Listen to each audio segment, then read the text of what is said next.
Hey chatling, what kind of shark is this? I know you know the answer.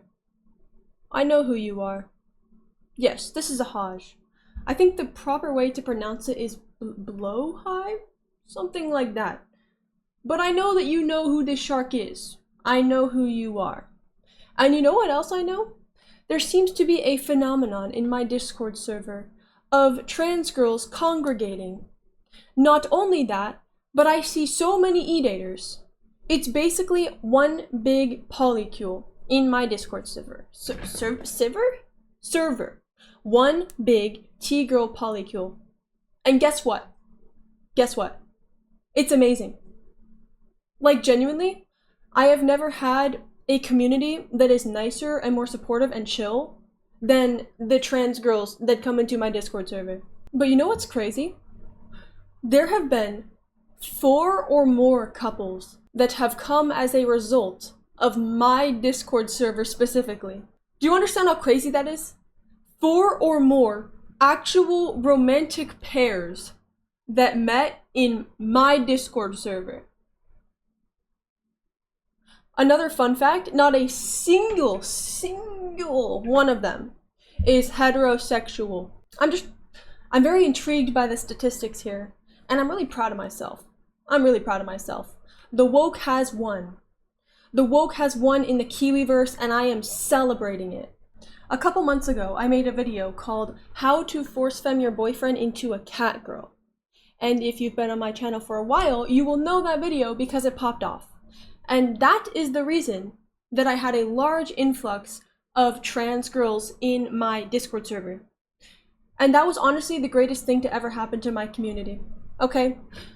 Through every single fluctuation of the population of my Discord server, the nicest one, the one that brought the chillest people, the people that are just genuinely so wonderful to speak to, was the Force Femming Your Boyfriend video.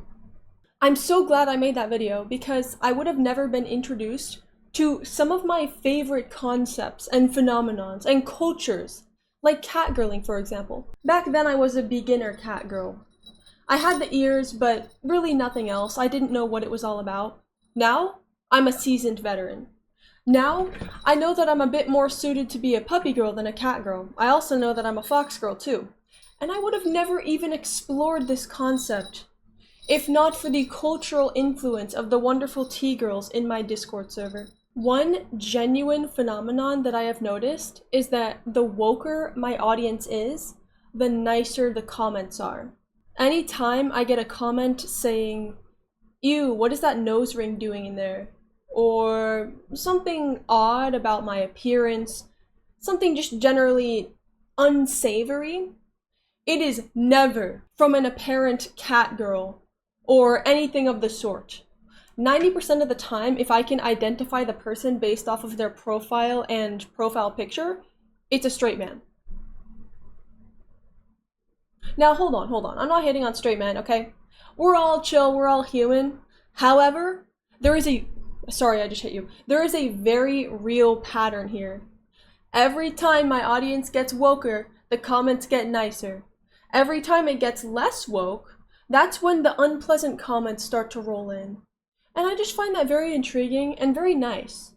I'm happy that I have such a woke audience. I'm happy that my Discord server is basically one big polycule for trans girls. I like it this way. I wouldn't change a thing.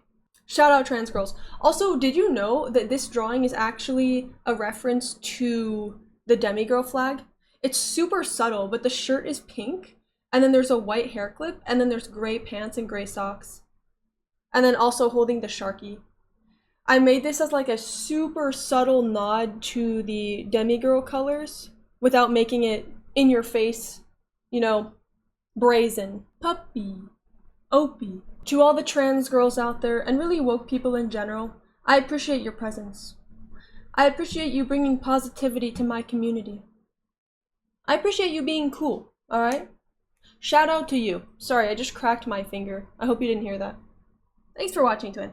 Make sure to be kind to yourself and take care of yourself, and follow my Twitch. If you're not following my Twitch, what are you doing? Alright. Bye, Twin. Mwah.